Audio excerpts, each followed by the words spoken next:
Bueno, y hoy es un día muy especial porque tenemos a una mujer extraordinaria, Sol Milovich, emprendedora, coach y terapeuta.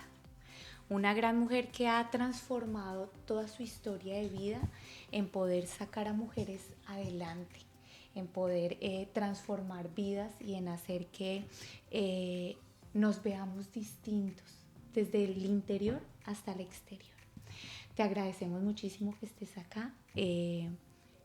Vamos a introducirnos a un episodio donde no solo vas a transformar la vida de nosotros, sino que vas a transformar a todas las personas que te están viendo y les vas a mostrar con esa paz y ese amor que nos has irradiado a nosotras, la ventaja de que es ver nuestro ser hermoso que tenemos adentro. Así que Sol, bienvenida.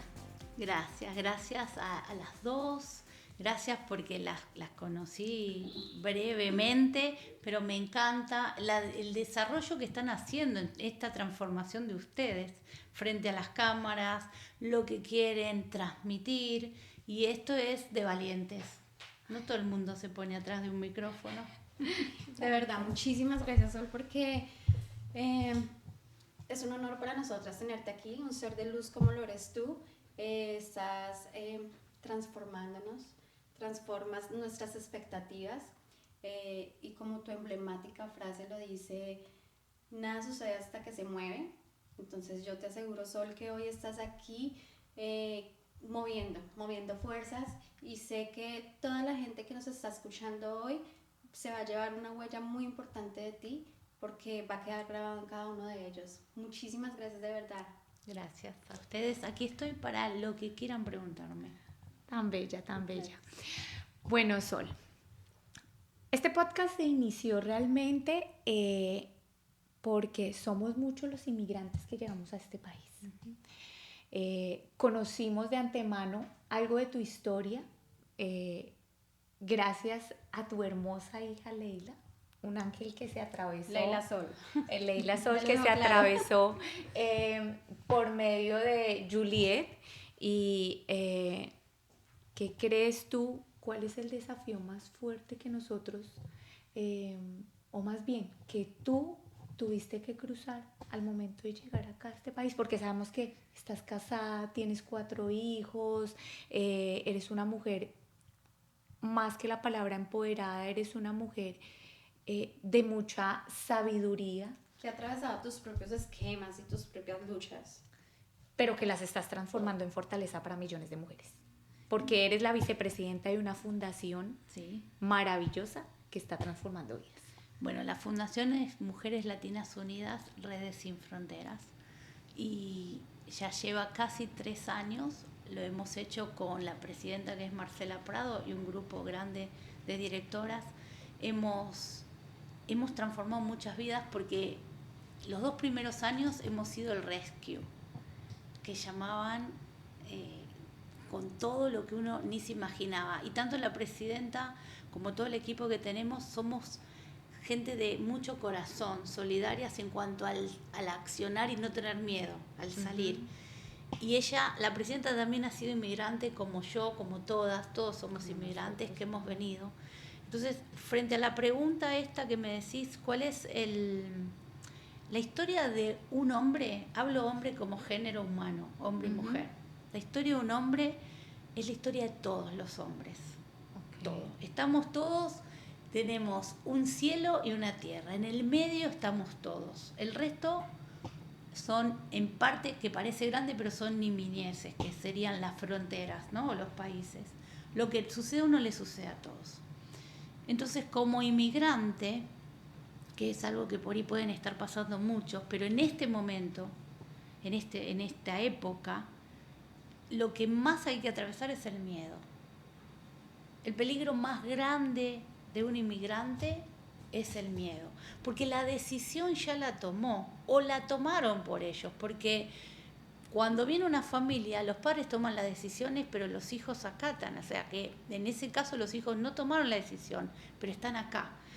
Los hijos no toman la decisión, pero los padres pueden transmitir el miedo o no.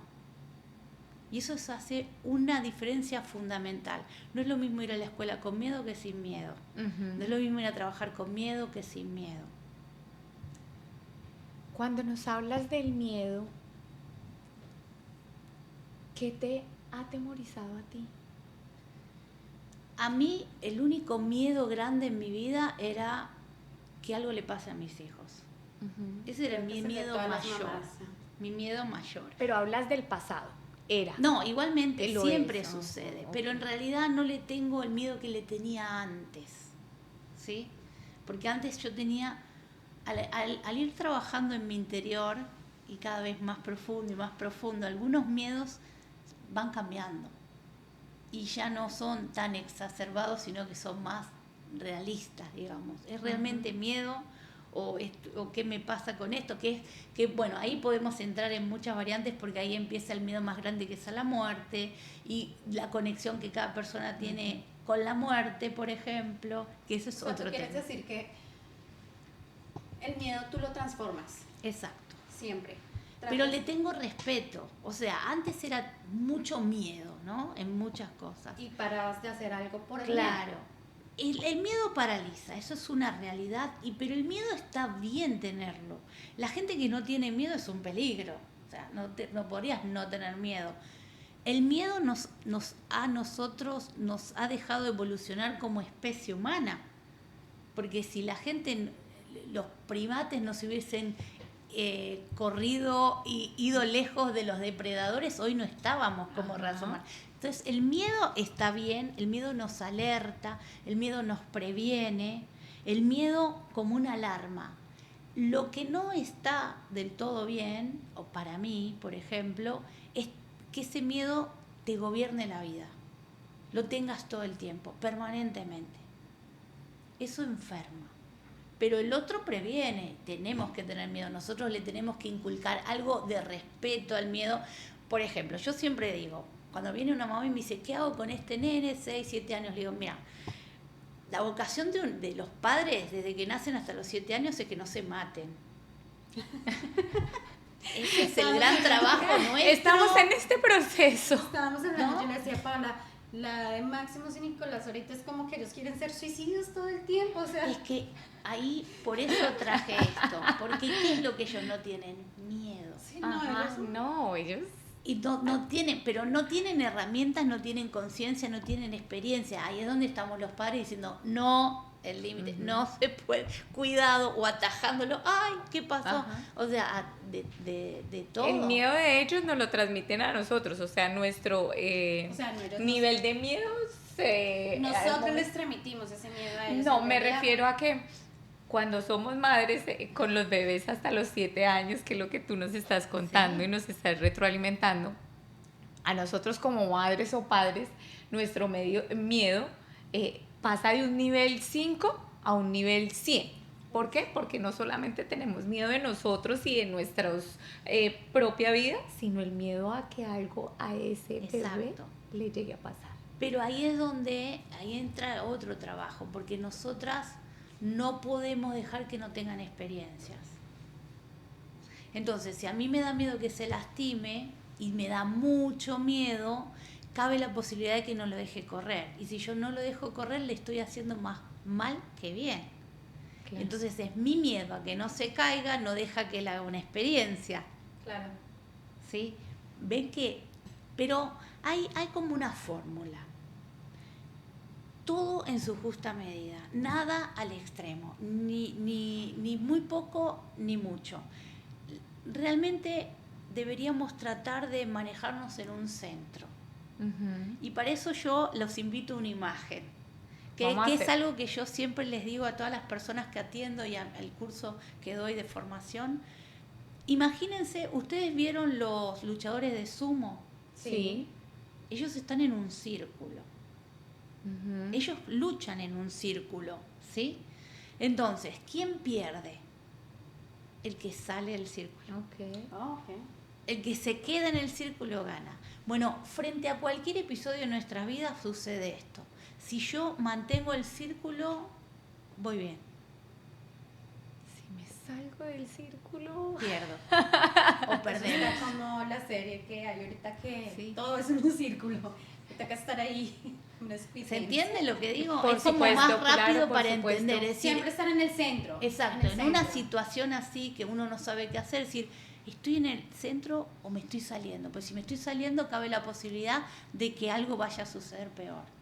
de que haya un riesgo más. Exacto. O sea, el hecho de salirse no es que, lo arreglé, no peleé, no di mi batalla, pero me salvé. No, al contrario, si me estoy saliendo del círculo es porque estoy entrando en el peligro verdadero. Depende de la situación, pero casi siempre si salgo es porque huyo, si salgo es porque me sacaron.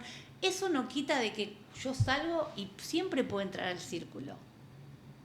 Ese es el otro problema, ¿no? El que sale y ¿Sales? se cree que quedó ahí afuera. No, uno siempre, pero Puede siempre regresar. quizás hay que trabajar más para entrar. Pero el que puede regresar, puede regresar. Siempre. Y eso tiene que ver con el cambio. Todos podemos cambiar hasta el último momento de nuestras vidas. Bueno, hablas del cambio, Sol.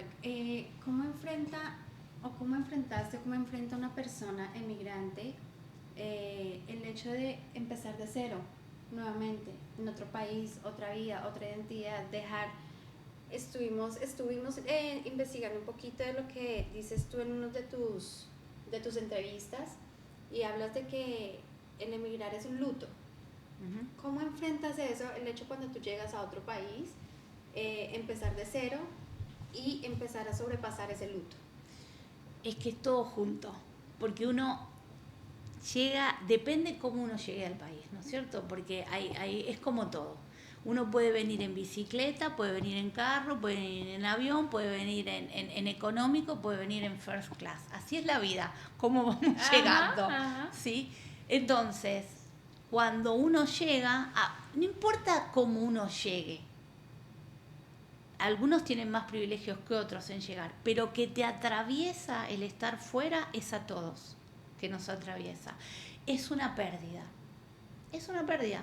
¿Por qué una pérdida? Porque uno perdió lo cotidiano, uno perdió el supermercado a que iba, la gente que saludaba, la familia que no está más, el reunirse, por ahí pasa, no conozco a alguien que se haya mudado con toda su familia, no conozco. Entonces cuando uno sale, algo queda. Sí. Y la diferencia de atravesarlo va a ser cómo nosotros resolvimos nuestras pérdidas pasadas. Y nuestras pérdidas son, cuando yo era hija única y tuve un hermano, es una pérdida, porque ya no van a ser solo mis papás, son de otro también. Sí. Eso es una pérdida.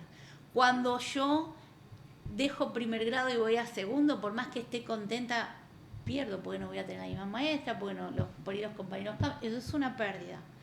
Cuando fallece alguna mascota, es una pérdida, es como entramos a un duelo. Por eso les digo a los padres, por favor, no cambien una mascota por otra, no reemplacen, no eviten, porque evitar el sufrimiento de un hijo es no darle armas para que cuando sea adulto pueda defenderse. Total, sí, eso sí.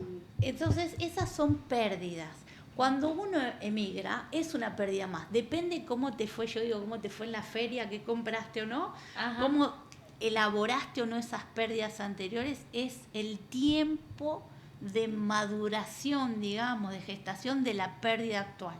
Entonces, si a vos te costó mucho y todavía estás mal por el divorcio de tus padres, tenés 40 años, todavía estás mal porque te divorciaste vos misma y cambiaste de país, eso es como que va a retardar porque no elaboraste otras pérdidas y ahora se sumó una más. Entonces tenés como algo muy grande que no sabés qué pasa y tiene que ver con todo lo anterior. Entonces, ¿cómo se trabaja ese hecho de perder, de sobrepasar ese luto y empezar de cero nuevamente? Se trabaja de formas diferentes. Por ejemplo, la forma en la que lo trabajo yo, porque hay muchas formas de trabajarlo, una de las formas que lo abordo es ir a esas otras pérdidas que son en unas edades diferentes, aceptar eso, darse cuenta que hoy no soy la de 20 años, hoy no soy la de 40 años, hoy no soy la de 35 años, quizás hoy no soy la de 60, las de 80, y amigarme con esa, entender que en ese momento cuando no me di cuenta de la pérdida o duró mucho, no tenía armas para hacerlo, pero hoy sí. Entonces es ir a ese momento del pasado, amigarme con eso, aceptarlo y liberarlo. ¿Por qué? Ok. Porque no importa lo que sucede, el ser humano que acepta algo, libera. Acá el problema es cuando no se acepta. Si yo no lo acepto, lo retengo y lo resisto y me lo cargo en esa mochila que a veces es tan pesada. Pero si yo lo libero, es empezar a andar más libre de equipaje. Porque al más allá no nos llevamos nada. ¿Qué te hizo sentirte libre cuando llegaste acá? Lo primero que me hizo sentirme libre fue ver a mis hijos jugando sin que nadie les robara nada. Yo no me vine a este país para hacerme la más rica del mundo, ni vine a tener 50 casas, ni a buscar algo económico. Yo vine a buscar libertad mental. ¿Hace cuánto Paz. migraste? Casi en mayo van a ser 25 años. Cuando hablas de paz mental, 25 años más adelante, ¿cuánto tiempo crees que te tomó llegar a darte cuenta que has logrado tu objetivo? Porque como tú bien dices, todos migramos de maneras distintas, Exacto. todos tenemos una situación distinta. Y es bonito escucharte decir, yo migré para tener una paz, no solo para mí, sino para mis hijos. Sí. ¿Cómo fue esa transición y en qué momento dijiste, lo logré? Fueron varios, lo logré. O sea, no es uno solo. Pero al principio, muy rápidamente, fue cuando me daba cuenta que no tenía que mirar a todos lados y ver si me robaban. Uh-huh. Eso ya es un estrés que uno saca muy fuertemente. No nos damos cuenta cuando vivimos en nuestros países que estamos como todo el tiempo en alerta. Ajá. ¿Sí? Y que también en parte nos transforma nuestro ser, nuestra actitud de por ahí estar más irascible, enojado, mucho que sucede.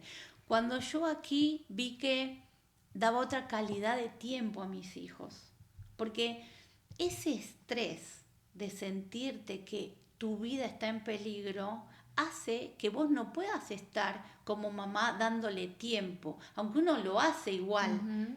pero te das cuenta cuando no lo tenés. Entonces, cuando mi hijo me dijo, mamá, hace 3 días que hay una bicicleta ahí, nadie se la lleva. Yo dije, wow, lo logré. ¿Sabes qué? Sí, Creo que por no ejemplo. ¿Sabes qué? Creo que no le hemos contado a la audiencia que Sol es proveniente de Argentina. Uh-huh. Y no imaginé que en Argentina también se viviera, o sea, sí lo sé, como en todos los países de Sudamérica, pero no me imaginé que fuera al punto que de pronto a veces lo vivimos también en nuestro país, que es Colombia. Todo depende los años y las épocas. Yo emigré justo en un momento en donde Argentina estaba pasando por una época en que el vicepresidente había renunciado del país, en donde había muchos secuestros express, o sea, vos ibas caminando con tu hijo o tus hijos de la escuela que iban a una escuela privada porque tenían un uniforme específico y solo eso era un síntoma de que te agarren y te lleven a un cajero automático a sacar dinero. Ok. ¿Sí? Wow. Entonces lo primero que hice, uno va minorizando y diciendo, bueno, ya va a pasar, ya va a pasar. Ajá. Mis hijos salieron de una escuela privada y fueron a una del Estado. Entonces tenía un guardapolvo blanco igual que todo el mundo. Ajá. Y después, para mí, el choque más grande fue un día que me fui como con una amiga. Ella tenía 2 hijos, yo ya tenía 3 hijos, tenía a Pedro, que tenía, bueno, mi hijo varón, que tenía 8 años, otra hija de 6 y una de 1 año, que todavía casi ni había cumplido el año. Me fui a un parque a llevarlos una tarde, 2 de la Normal. tarde, un domingo normal, me fui con ellas. En Argentina tomamos mate, así que llevamos el mate, como todas madres de nenes pequeñitos, llevamos ropa por si se mojan. Ustedes saben que Todo. es como una Sí, valija. uno carga una Exacto. maleta con todo. Bueno, todos así eran 5 niños que teníamos, ¿no? Imagínate con 3. Claro, entre ella y yo íbamos con 5 niños, 2 adultas. Y mi hijo tenía una bicicleta que el padre se la había regalado nueva para Navidad justamente. Y bueno, como todos los niños, obviamente quieren llevar la bicicleta. Yo vivía en Buenos Aires, en un lugar que es como si fuera New York. Muchos edificios, muchos rascacielos. Entonces teníamos que ir a un parque porque vivíamos en edificio. Ajá. Cuando eran 5 de la tarde, volviendo, porque ya al día siguiente había clases, había que bañarlo, todas las mamás saben todo. Esas tareas en la tarde. Exacto, normal. Entonces ya emprendiendo la retirada con mi amiga, saliendo, me doy vuelta para llamarlo a mi hijo, y cuando me doy vuelta a llamarlo, veo que viene corriendo con su bicicleta al lado, mudo. No tenía voz. Entonces lo paro y se pone a llorar, recupera su voz y me dice, me quisieron robar la bicicleta, sacarla de las manos. Eso es como, bueno, seguimos caminando ese día. Es como, ¿dónde estaba Les hice todo, claro, ¿no? Porque culpabilidad. Llegó a casa, los bañé, todos se fueron. Cuando llega mi esposo, le dije, yo me voy. Yo esto no lo vivo más. Porque tiene 8 años y le quisieron sacar la bicicleta y él no se las dio. Él defendió su bicicleta y yo no sé quién se la quiso sacar. Pero si en ese momento, y yo no lo pude ver, alguien tenía un arma o un cuchillo, hoy yo no tenía un hijo.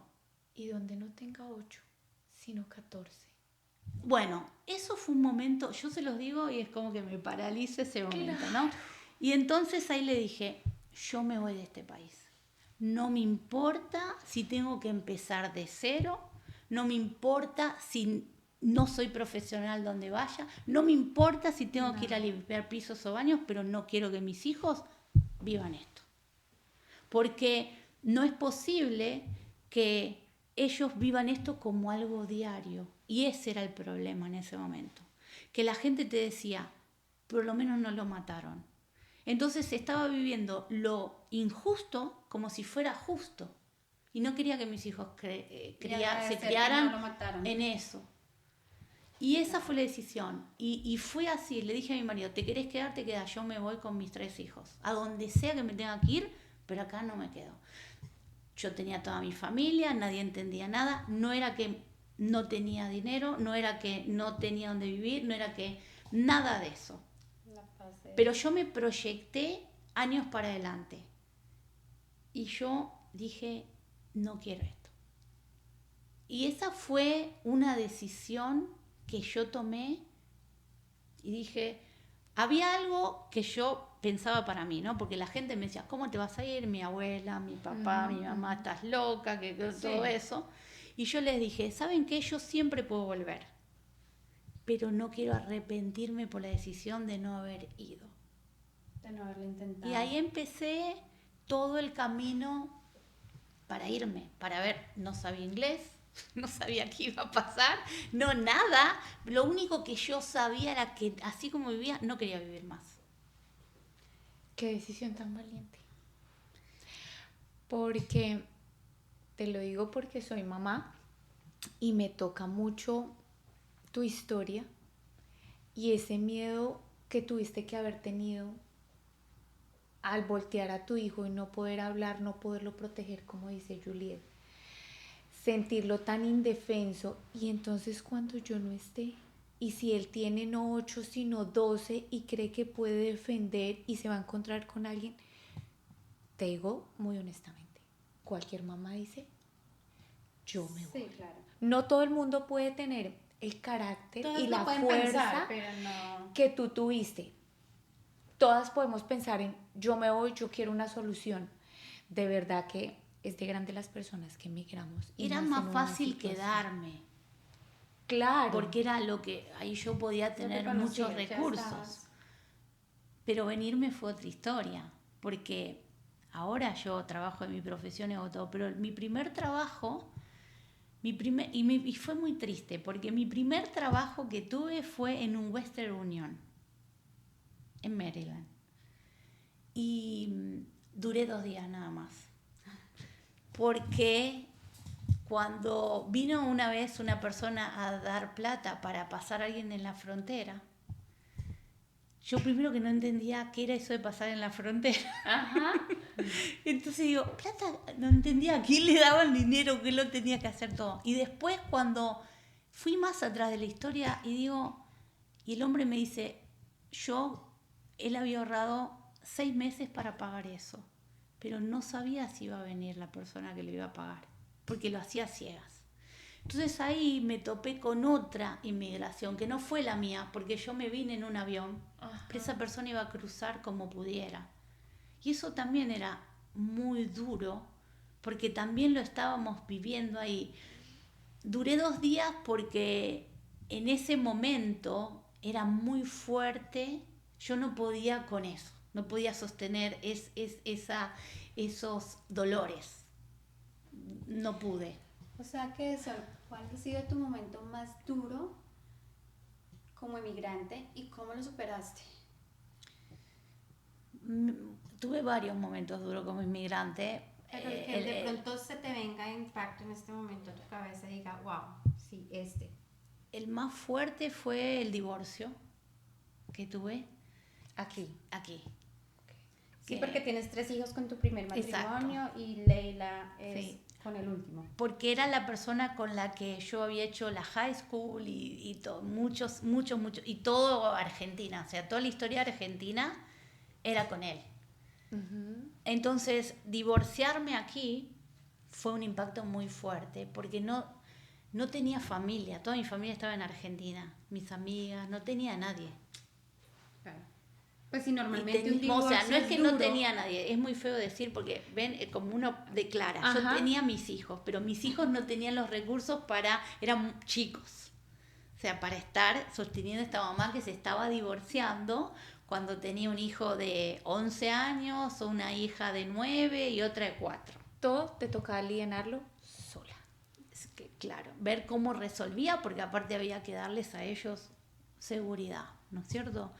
Y bueno, en ese momento también se me cruza mi actual pareja, mi marido, que hace 22 años que estamos juntos, que ha sido una ayuda y un support grande para mí y para mis hijos, y también, pero de todas formas, aunque estaba él, no era mi familia Con la que venía. con la que venía. Y no Con era la el que venías ideal. creciendo. Claro, viniste No, y con un ese ideal. fue una pérdida, ¿se dan cuenta? Exacto, y romper eso es como que... Porque yo no solamente me estaba divorciando del padre de mis hijos o de mi pareja de hacía muchos años, sino de una historia que la nueva pareja no la iba a tener y no existía en ese instante. Entonces yo estaba ahí dejando parte de mi pasado. Parte de tu vida. Sí, tenía 33 años. Imagínate. Entonces, y parte de todo en ese momento. Y ese fue un quiebre muy grande. ¿Cómo lo superas? ¿Y cómo es tu relación hoy en día con el padre de tus hijos? Es excelente la relación con el padre de mis hijos porque siempre lo voy a querer porque es el padre de mis hijos y porque sin esa persona yo no hubiese tenido los hijos que tengo. Claro. Entonces yo lo adoro desde el lugar que tuvimos a estos 3 hijos y siempre lo voy a querer. Y hay una parte mía que es esa parte que fuimos novios y que ni yo la voy a tener con otra persona ni él la va a tener con otra persona. Esa es una historia nuestra. Ajá. Y eso también es historias lindo únicas. tenerlo. No importa lo que haya pasado después. Porque esto es lo que yo les decía de aceptar y liberar. Acepto todo lo que haya venido después malo, que fue parte, porque sin ese divorcio yo no hubiese conocido a esta persona y sin esa persona no hubiese tenido a mi 4ª hija. Así que el divorcio fue muy importante. Ajá. Y volvería, a mí cuando me preguntan si vuelvo a hacer lo mismo, no corro nada. No cambió nada. Nada. Bueno, malo o terrible, no lo cambio, porque si no, hoy no existiría Leila. Y eso jamás. Jamás. Y eso jamás. No, a Exacto. cualquier madre que le pregunte, eso jamás. No cambio Nada. ni un centímetro. Existirían otros que no conozco, no sé quiénes podrían haber sido, pero no estos. Entonces cuando la gente dice, no, yo cambiaría esto, y yo le digo, pero tu hijo no nacería, y ahí piensan, tenés razón. Sí, claro. Ahí ya no me devuelvo. y que son historias. La vida es una evolución. Y esto es lo que, si me permiten, Claro. lo que hay que entender. No es que nos hacen cosas, es que nosotros estamos en un camino para evolucionar. Si te tocó ese marido difícil que te tocó, es porque la vida te está dando una evolución. Porque cuando alguien no tiene que estar en tu vida, les aseguro que se va rápido. Por más que sea bueno, por más que lo quiera, se va. Porque eso no es para crecer. Entonces, si lo pudiéramos ver desde ese plano, todo es evolución. Aprovecharíamos cada momento y no Es nos que no queda quejaríamos otro. de tanto momento. Pero mira la manera como tú nos lo estás dejando Lo ver. que pasa es que, Pau, yo siento que nosotros siempre nos estamos midiendo a tener más, a querer más, a tener el mejor, a perfeccionar, a cambiar. Y no lo vemos desde el plano que tú nos dices de, ok, es una evolución. Está en mi vida por algo, es una evolución. Porque ahí pasa, y esto sucede mucho, sobre todo en las charlas de mujeres. Los hombres no sé qué charlas hacen, porque no me meto, pero en las charlas de mujeres sí. Entonces, por ejemplo, cuando hay una amiga que tiene un marido terrible, y ahí se meten todas y dicen, lo tenés que dejar, y cómo dejas que te haga esto, y cómo el otro. Todas opinan, ¿no? Ahora, ¿qué pasaría si como tribu decimos, ¿qué tendrás que estar aprendiendo? ¿Ves cómo cambia? En vez de decirle, lo tenés que dejar, ¿quién soy yo para decirle al otro qué tienes que hacer? Por ejemplo. O cómo te puedo apoyar. O cómo te puedo ayudar. Exacto. Pero somos todas muy metiches, pero ninguna vive en sus zapatos. Y eso no solo pasa en eso, pasa en toda la vida. Bueno. En todo. Los logros, los no logros, lo bueno y lo no tan bueno. Exacto. Siempre Por tienes eso digo, espectadores. nosotros vamos evolucionando. No digo que yo tenga la razón en lo absoluto, es como yo lo veo, es mi forma de ver las cosas. Hoy, capaz que el año que viene me hacen otro podcast y yo las veo diferentes, pero hoy las veo desde ese lugar. Y no tengo la verdad absoluta, para nada, pero es mi verdad. ¿En qué momento decides empezar tu camino como terapeuta? Desde que nací, yo creo. Eso te iba a decir. Perdón, Desde que quiero nací. devolverme un poquito. Tú nos acabas de contar que cuando encontraste tu primer trabajo, Sí.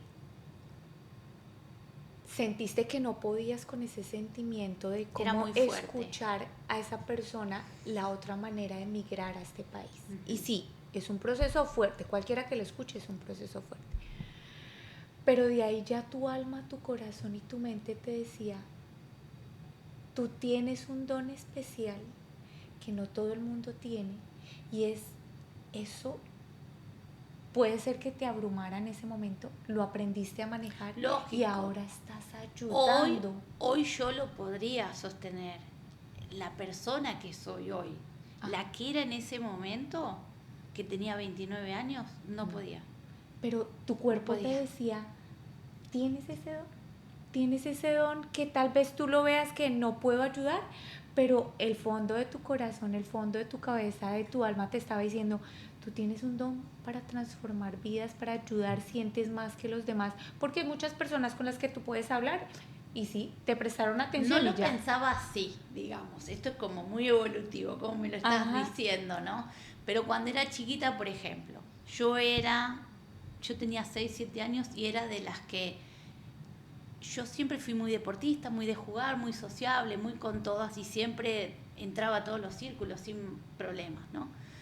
Pero si había alguien que estaba sentado en un costado, yo ese día no jugaba y me iba a sentar al lado a charlarle.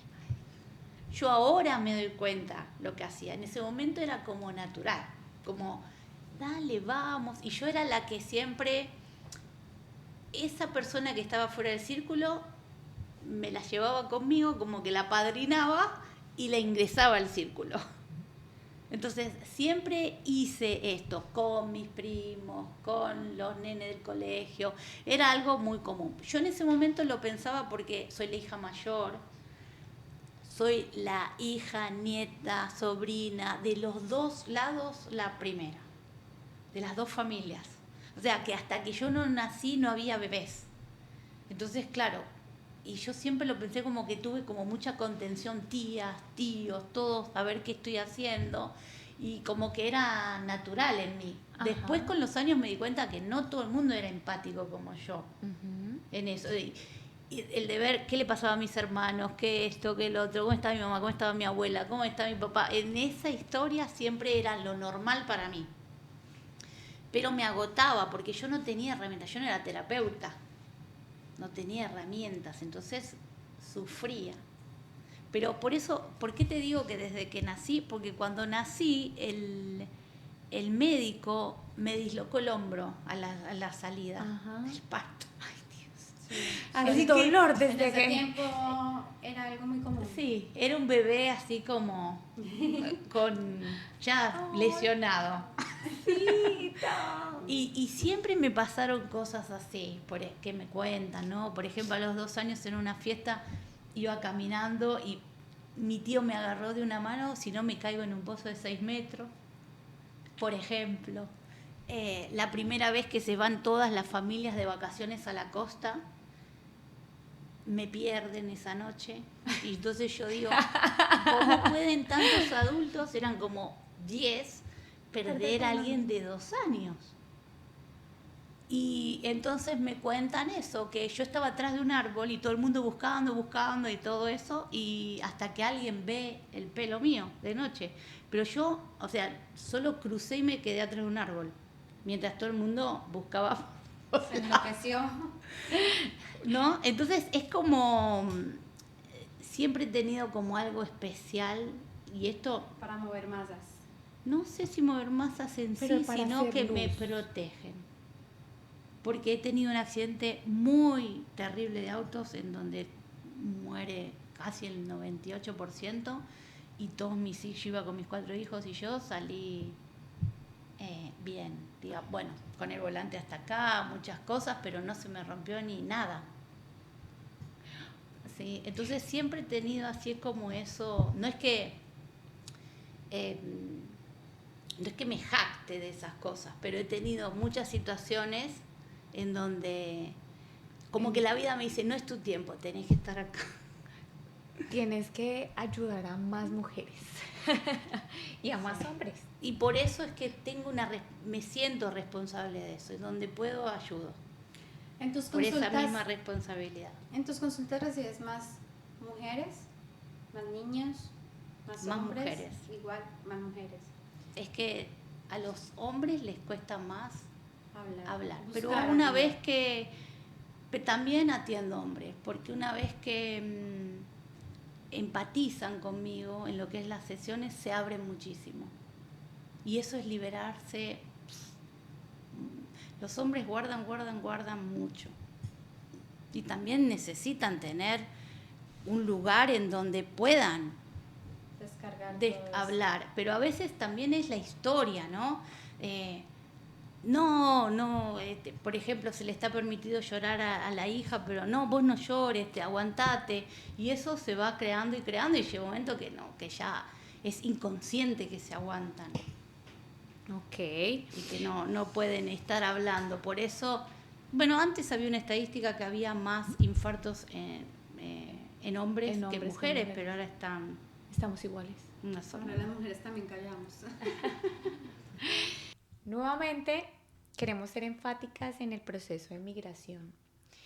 De acuerdo a tu profesión, de acuerdo a lo que has crecido en este país, hace 25 años que llegaste, siendo mamá, esposa, y siendo esta mujer influyente en todas las fortalezas que muchas mujeres podemos tener cuando nos acercamos a ti y tú nos hablas desde tu experiencia. ¿Qué podrías decirnos o qué podrías aconsejarnos? ¿Qué podrías decirle a todas las personas que nos van a ver, que te pueden escuchar? ¿Cuál sería la voz de todas esas personas que quieren migrar, que están migrando, que están comenzando? Bueno, primero que es una decisión, y lo primero que tienen que pensar es si esa decisión la van a poder sostener en el tiempo. Si cuando estoy fuera, ¿no? Como yo les expliqué, que yo dije, me voy, pero también dije, y dentro de 10 años voy a estar bien con esto de irme. Siempre uno puede volver a lo que conoce. Entonces, sostener la decisión. Número 1. Número 2 es, donde yo dudo, es porque la decisión no está clara. Donde yo voy, por ejemplo, emigrar, ir a preguntarle a toda tu familia como si fuera un plebiscito.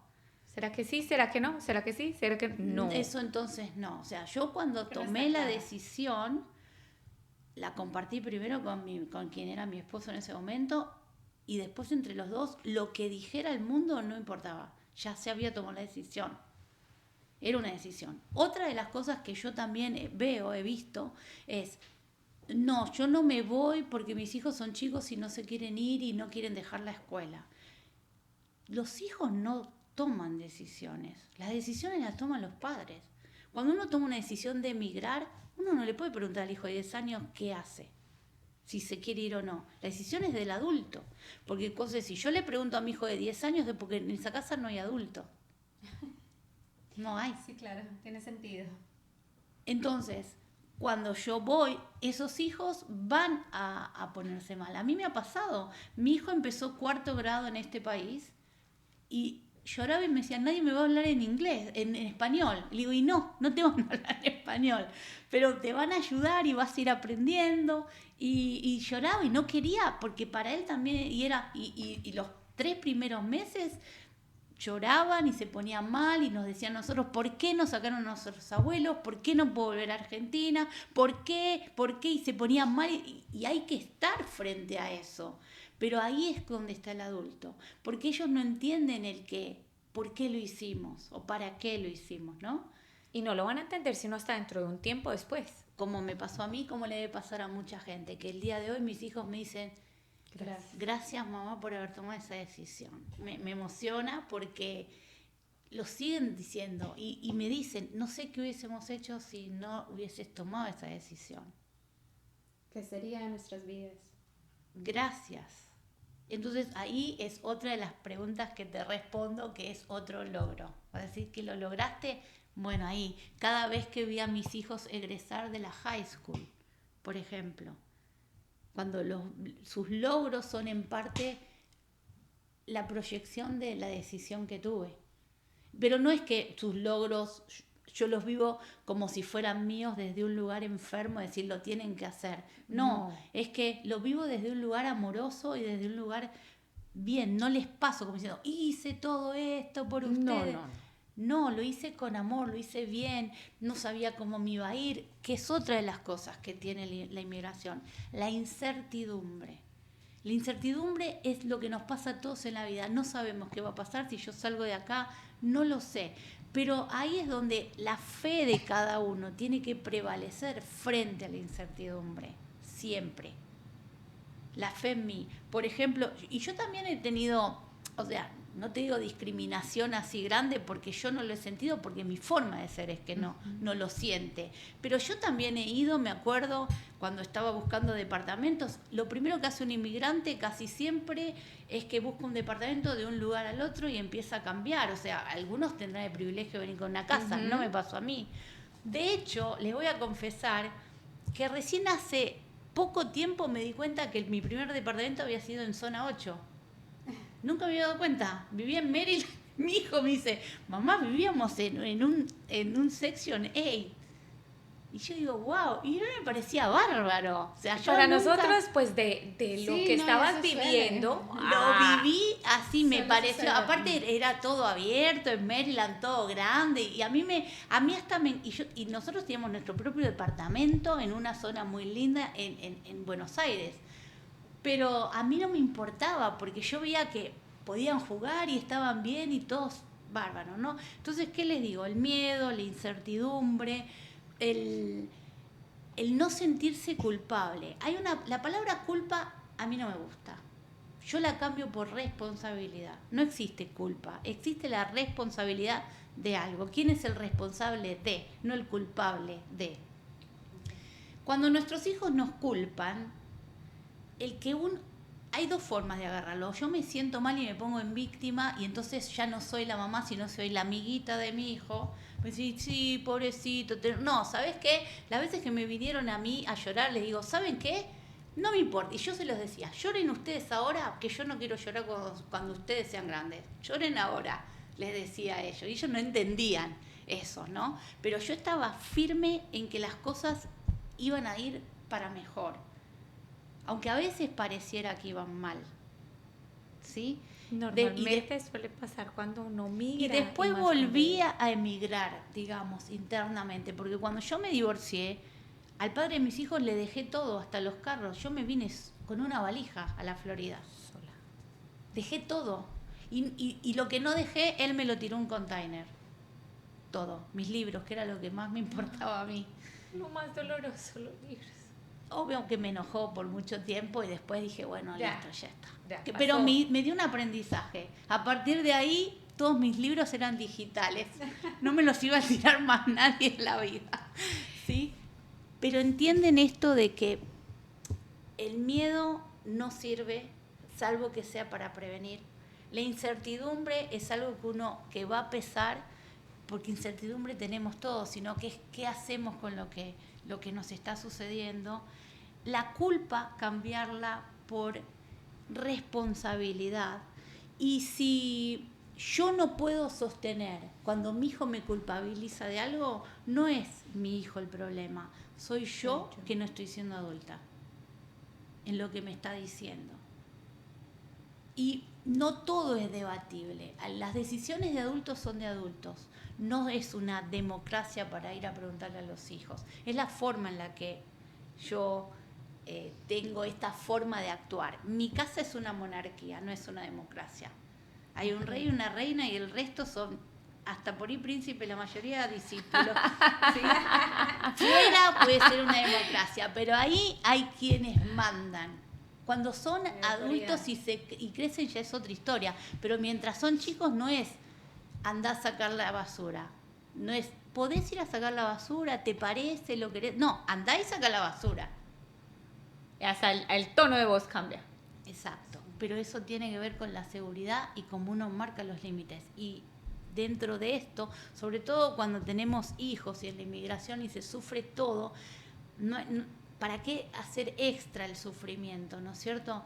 Porque los límites que nosotros ponemos es seguridad para nuestros hijos.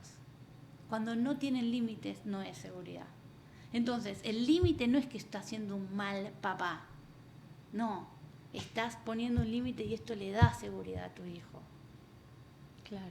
Porque si se pudiera manejar solo, no viviría en tu casa. Correcto. Entonces, esta forma que a veces tenemos que pensar, y en esto, como les comentaba antes, queda a veces un hueco que es muy terrible, que es el código y la comunicación. Cuando un papá quiere que solo hable inglés el hijo y que lo hable perfecto para no tener una fonética mala y que no lo discriminen, y todo ese es el rollo del padre, lo que se va pasando. Pero cuando el hijo empieza a hablar muy bien inglés y el padre no habla inglés, perdió un hijo. El hijo quedó huérfano y él se quedó sin hijo. Y eso es muy difícil de recuperar. Y eso es muy difícil de entender para los padres.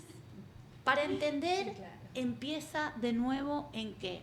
Y es algo importante que yo se lo he dicho a mis hijos desde el primer día que emigramos. Mi hijo se llama Pedro y mi hija se llama Abril. Entonces yo les dije, antes de que empezaran las clases, no habían ido nunca a la escuela, no sabían inglés, y les dije, a vos te van a decir Peter, vos te llamas Pedro. Cada vez que te digan Peter, vos te llamas Pedro, sea el director, sea la maestra, sea tus compañeros. Porque si vos vas a decir Michael en vez de Miguel, y vos vas a aprender a decir Michael, ellos que aprendan a decir tu nombre. Y vos se los vas a reafirmar hasta que lo entiendan. Pedro, miles de veces hasta que te lo entiendan. Y a mi hija le dije, a vos te van a decir April, vos te llamas Abril, no te llamas April. Porque si yo te hubiese querido poner April, te hubiese dicho April. Pero vos te llamas Abril.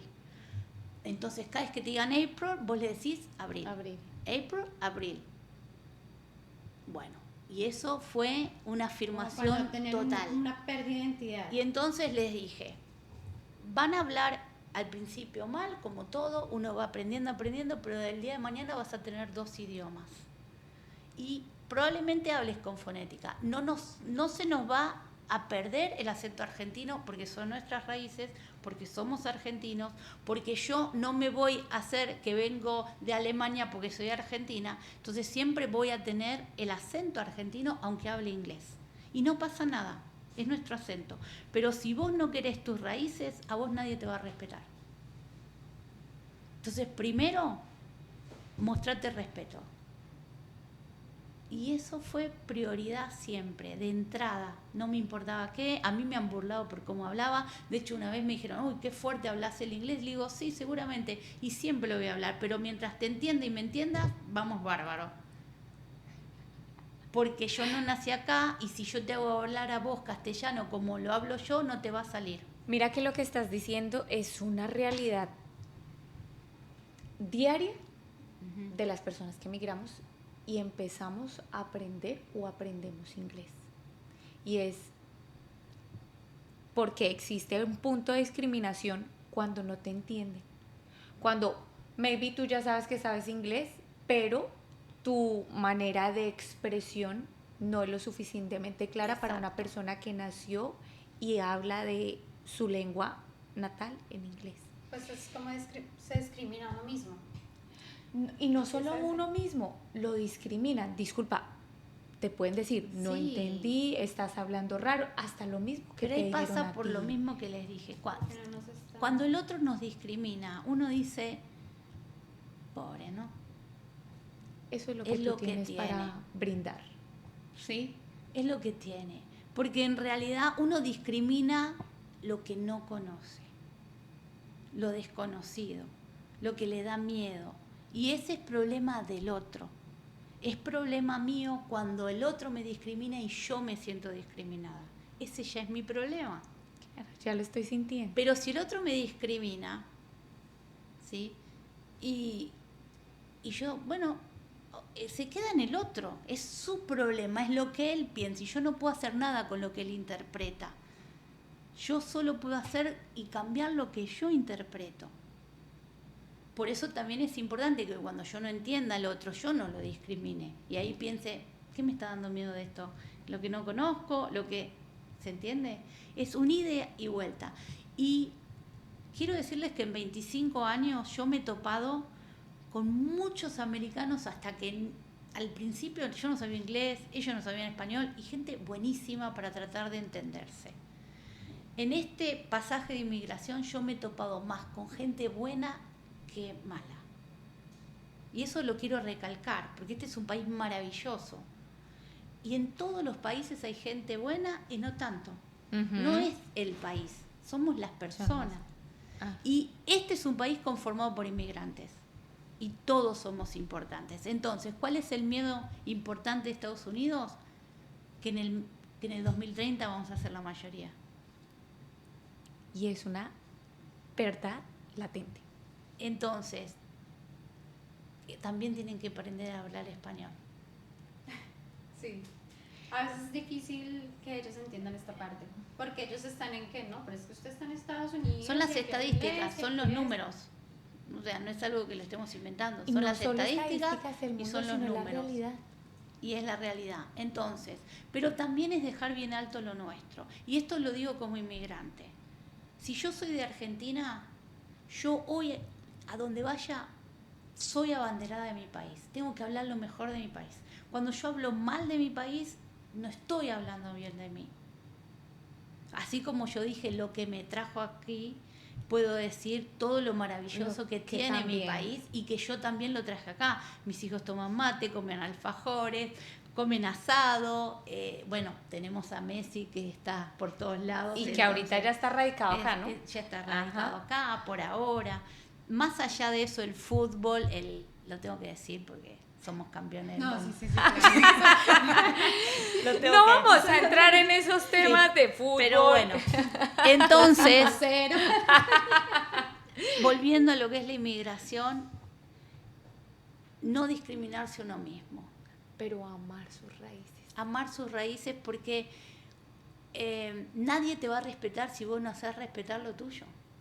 Entonces, cuando sea del país que sea, Argentina, Guatemala, Colombia, Venezuela, Haití, de donde sean, uno tiene que mostrarle al otro lo lindo de ese país, no ocultárselo.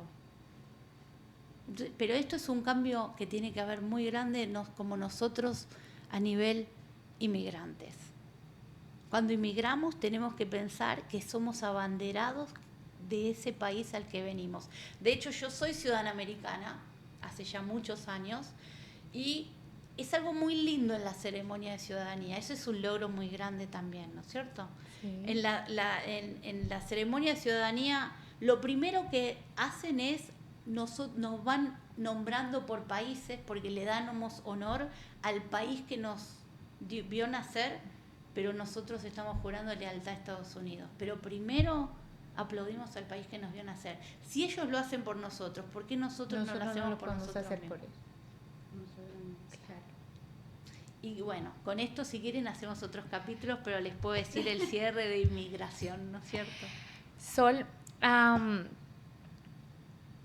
eres una palabra, das palabras alentadoras para todas las personas que emigran, pero no solo das palabras alentadoras, sino que eres una mujer de experiencia, de vida, de luz, de trascendencia, de evolución, que la mayoría de personas cuando migramos, ojalá pudiéramos conocerte.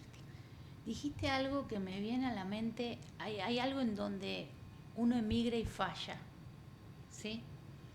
O sea, fallar a mí por errar me parece excelente porque Freud decía, de error en error uno descubre la verdad entera, ¿no? Ajá. Y de error en error uno aprende. Entonces, ¿pero qué pasa con esto? Aquel que no logró nada hacer en su país y le ha costado mucho, también le cuesta acá, porque no es por cambiar de país, es por no cambiar de actitud. Yo tuve todas las veces trabajo en Argentina, también tengo trabajo acá. Y no me hubiese quedado, y aún en Argentina mi marido se quedó sin trabajo y yo salí a trabajar a esto y el otro, porque antes de ser terapeuta en trauma yo era profesora de gimnasia. Mi primer emprendimiento fue eso, un gimnasio, a los 19 años. O sea, en el momento que mi marido lo despiden y se queda sin trabajo en Argentina, yo enseguida me fui a hacer personal trainer y a buscar gente. No me quedé parada. Y acá pasa exactamente lo mismo. O sea, no tiene que ver, yo acá cambié de país y evolucioné yo con las oportunidades de este país. Pero si uno no es nada o no logra hacer nada en su país, no es que solo por cambiar de país va a venir la bolita mágica y va a poder hacer todo. Va a tener que hacer un trabajo personal. No es el lugar de la persona. Entonces le decimos a todos los inmigrantes, antes de tomar una decisión de emigrar, céntrate. Sí. Toma la decisión concreta, no permitas que nadie tome esa decisión por ti, tómala tú. Asume los retos que van a venir porque vas a montones. Te vas a meter en retos inesperados para crecer. Y otra cosa, que no es fácil, es real. Por ahí según uno le hizo fácil, divino. Que no es simple, pero que tampoco es imposible, que también se logra. Pero también pasa otra cosa en la inmigración.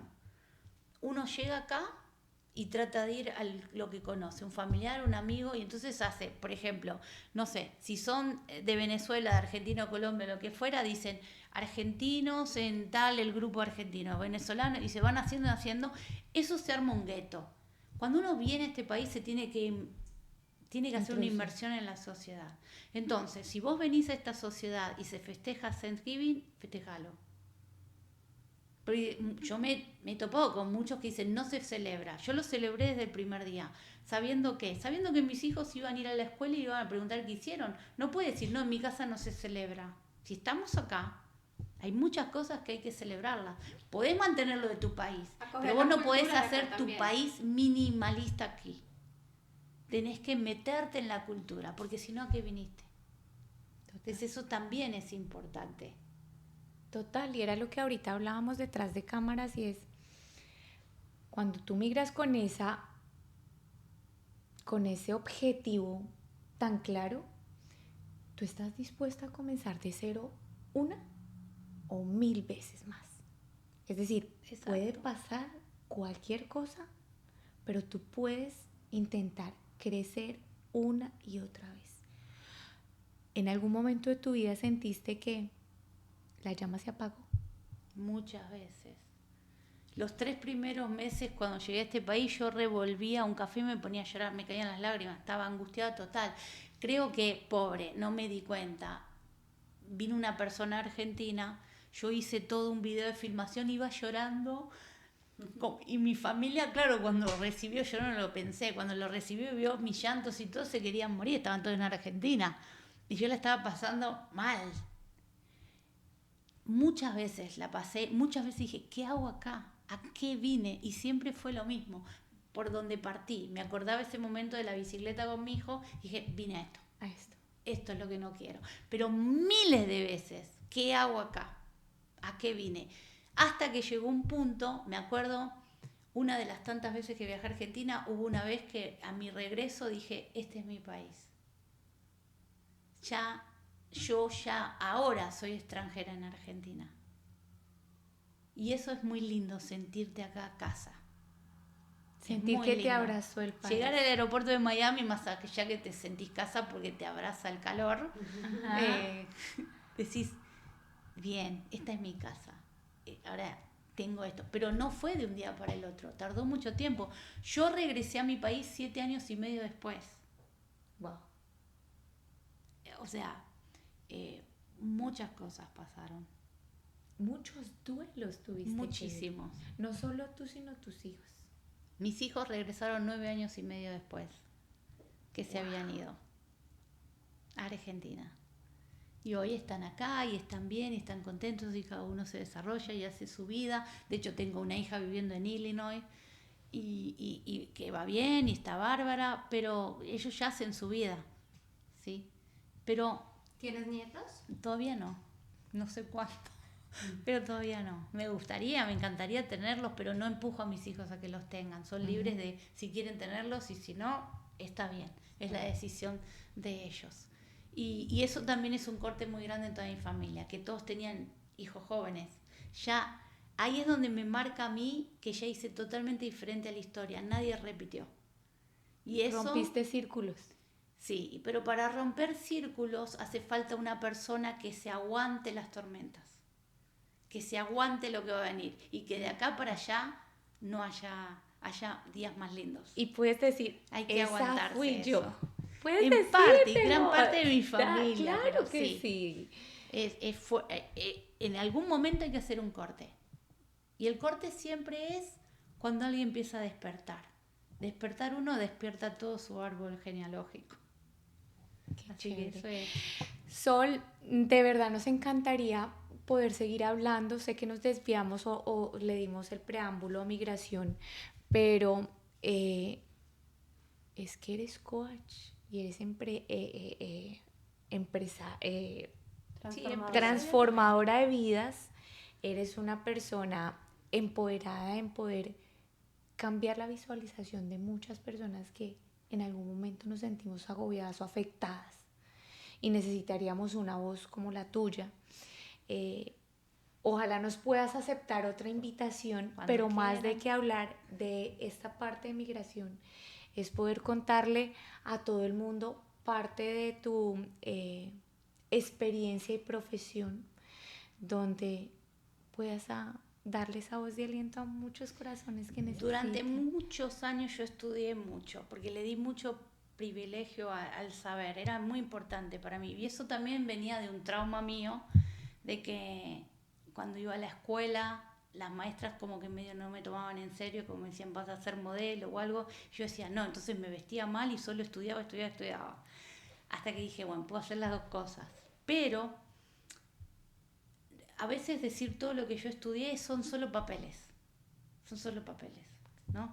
Por eso yo me llamo transformadora de caos. La transformadora de un caos. Porque todo lo demás es lo que yo estudié, pero son herramientas que me dan a mí para transformar vidas. La mía, primero es la mía la que transforma, ojo, y después voy a los demás. Pero la vida es un caos. La vida no es algo simple, ni fácil. La vida es un caos. Para saber que uno transforma el caos, pero después vuelve otro caos. Y transforma el caos, y después viene otro caos. O sea, el saber que uno cuando transforma un caos agarra muchas herramientas. Y con esas herramientas va a venir otro caos. La vida no es lineal. No es. Uh-huh. Ese es un electrocardiograma. Una montaña rusa. Exacto. ¿Qué proyecto viene? Bueno, ahora viene un proyecto muy lindo. Primero que tengo la formación, una está en camino y ahora está siendo bilingüe. O sea, tengo gente que, hablando de eso, tengo gente americana y gente que solo habla español y que se están moviendo en el mismo espacio. Así que tengo algunas con traductor, otras así, y todas pueden cohabitar. ¿Qué es esto que les estoy diciendo? Tengo gente americana que quiere recibirse de life coach conmigo, aunque no sepan español. Buenísimo. Y eso es un gran logro. Que me elijan con tantos coaches americanos, por ejemplo. Y lo que viene es 2 libros más y viene también un nuevo curso que voy a hacer muy pronto, todavía no salió, que van a ser 39 semanas. Está hecho solo para las mujeres. 39 semanas. Un día a la semana nos vamos a conectar online, que se va a llamar Mujeres que corren con los lobos. Y va a haber ahí mucho para transformar. ¿Por qué 39 semanas? 39 semanas son lo mínimo para que nazca un bebé, la gestación. Yo lo pensé, pero dije... Entonces es un 9. Bueno, pero bien, ¿ves? Eso significa que estamos sincronizando. Lo pensé, dije, las 39 semanas debe ser por la gestación, pero... qué bien. En esas 39 semanas hay diferentes arquetipos de diferentes mujeres en donde cada una de esas mujeres va a desnudarse profundamente para cambiar su piel, digamos. Pero, ¿por qué Mujeres que corren con los lobos es de una autora que se llama Píncola? Es muy complicado, pero yo lo voy a hacer basado en el coaching. Y lo bueno de esto es que los lobos es el animal que ellos no se reproducen con otro, con un hijo, con la madre o con cualquier otro, y viven siempre con la misma loba. Y las lobas madres cuidan a su cría todo el tiempo. Entonces, por eso es mujeres que corren con los lobos. Sol, se me viene una pregunta. Si pudieras en este momento cerrar tus ojos e ir a la Sol de 10 años, 13 años, ¿qué le dirías atrás? Eres Sol de 10 años. ¿Qué le dirías a la Sol de hoy en día? Que no se hiciera tantos problemas. Porque igualmente, sea como sea, se van a resolver. Y eso le diría a todos, porque en realidad es lo que nos sucede. Cuando uno va atrás, ve que se hizo mucho problema por algo que no sucedió o por algo que se resolvió. Y perdemos mucho tiempo en eso. Háblanos un poquito de tu libro, Las llaves del coach. Las llaves del coaching son 26 llaves. Una llave, la llave 26 es un cuento a las mamás. No sé si lo leyeron. Sí, es un cuento a las mamás. nos los contaste, estamos empezando ya. Bien, ahí se llama Tu otra mitad. Y las otras 25 llaves, yo lo hice en un lenguaje muy básico, tranquilo de leer, como soy yo, o sea, tranquilo de leer, pero cada llave tiene de 2 a 3 páginas, no es que cada vez que agarran una llave, un capítulo, van a tener que 10 páginas, 15. Entonces es muy simple de leer y al final tiene preguntas, porque soy un coach, los coaches hacen preguntas. Entonces tiene preguntas de eso, entonces van cambiando su vida. La primera persona que leyó este libro antes de ser editado fue mi abuela, que en ese momento tenía 91 años, un honor. Ajá. Y me dijo, porque ella me decía la verdad, le digo, abuela, si no te gustó, me lo decís. Entonces me dice, mira, con lágrimas en los ojos, me dijo, si yo hubiese leído esto hace 40 años atrás, otra hubiese sido mi vida. Y me dice, pero así todo, con mis 91 años vos me estás dando lecciones y me hiciste preguntas que yo me puse a pensar. Y eso me encantó. Eso me encantó. Mi abuela falleció el año pasado, pero tenía 97 años. Y la disfruté muchísimo. O sea, Estás tranquila, agradecida. en Muy. paz, agradecida. Muy. Pero lo hice también en base a que hay muchas personas que piensan o que el coaching es muy caro, que no pueden acceder, o que para qué lo van a hacer, o nunca hicieron terapia. Entonces es una forma de abrir un poquito algo, a una idea, nada más, simple. Entonces, de acuerdo a lo que nos estás contando, sé que hay muchas personas que están inspirados con tu historia, que quisieran conocer, de pronto tener una consulta uno a uno contigo. ¿Dónde pueden conseguirte? ¿Dónde pueden encontrarte? ¿Cómo pueden Me acceder pueden a ti? encontrar por TikTok, todo soy Sol Milovich. Me Sol pueden encontrar por TikTok, por Instagram, mi página web que es solmilovich.com. Me pueden encontrar por Facebook. En Facebook soy Sol Milovich Wingway, es diferente ahí, pero igual, son en Sol Milovich y van a ver mi cara y van a ver. Tengo muchas consultas ahora por TikTok. La gente ve los TikTok y enseguida me escribe para tener una consulta. Ok. Y esto tiene que ver con los videos que yo Que tú estás haciendo, estoy haciendo. que toca a cada ser humano. Sí. Y por eso te buscan. Pues Sol, definitivamente mil gracias. Gracias. a Esperamos ustedes. verte en igualmente. otro capítulo, en otra oportunidad. Gracias por no solo transformar a todas las mujeres que realmente trabajas, sino que mira, acá encontraste dos mujeres que estás transformando. Muchísimo. Quiero aplaudir tu labor. porque Muchas, de verdad muchas que gracias. Lo haces muy bien. Gracias. En algún momento me dijiste que el 50% de cualquier terapia es tener empatía y esta conexión con el terapeuta. Yo creo que de 10 personas que se acerquen a ti, no creo que ninguna No tenga sienta esa empatía. conexión, no tenga esa conexión, Tengo porque- mis detractores seguramente y está bien. Sí. Está bien. Mi hijo siempre me dice, mamá, si tenés hater es que vas bien. Que te odie gente que estás haciéndolo bien. Entonces, bueno, también...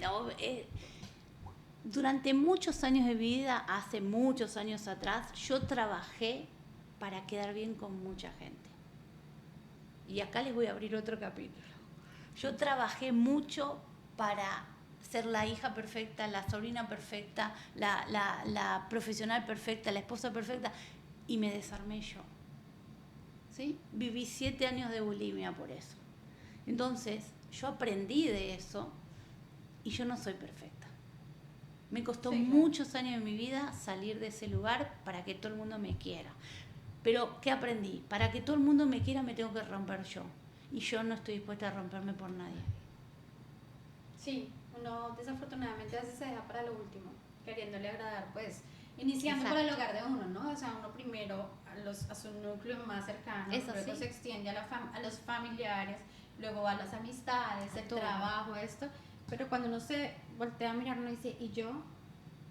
Por ¿Hasta eso lo que cuándo? digo, ¿Para dónde? siempre va a haber gente que nos quiera, otros que no nos quieran tanto y otros que nos odien. Y está bien.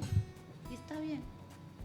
No pasa Qué nada. bello hablar contigo, Sol, es que uno queda, Sí, wow. Definitivamente, muchas gracias, Sol. Sabemos que nos extendimos más y quisiéramos todavía tener más tiempo contigo. Sol, de verdad que sí. desde el poder de tus huellas, definitivamente te damos muchísimas gracias y es un honor realmente. El haberte honor podido es tener. mío. Gracias por haberme elegido, por haberme escuchado, por haber escuchado a mi hija, ¿sí? Que es parte de lo que les dije, que no cambiaría nada para tenerla. Sí. Sí, Entonces, nada, no me devuelvo en nada. Gracias a ustedes, a la producción de ustedes, gracias a todos. Mil gracias. No, aquí muchísimas Sol, gracias. Sí. ¿qué representa para ti la palabra, el poder de tus huellas en tu vida? Es importante porque para mí representaría un legado, es el legado, es lo que dejamos. Por eso hay que ser muy responsable en qué huellas dejan. Hay unas huellas que uno se cae, otras que no calzan, y las que calzan bien hay que seguirlas. Muchas gracias. Y bueno, con esto quiero contarles que fue muy enriquecedor.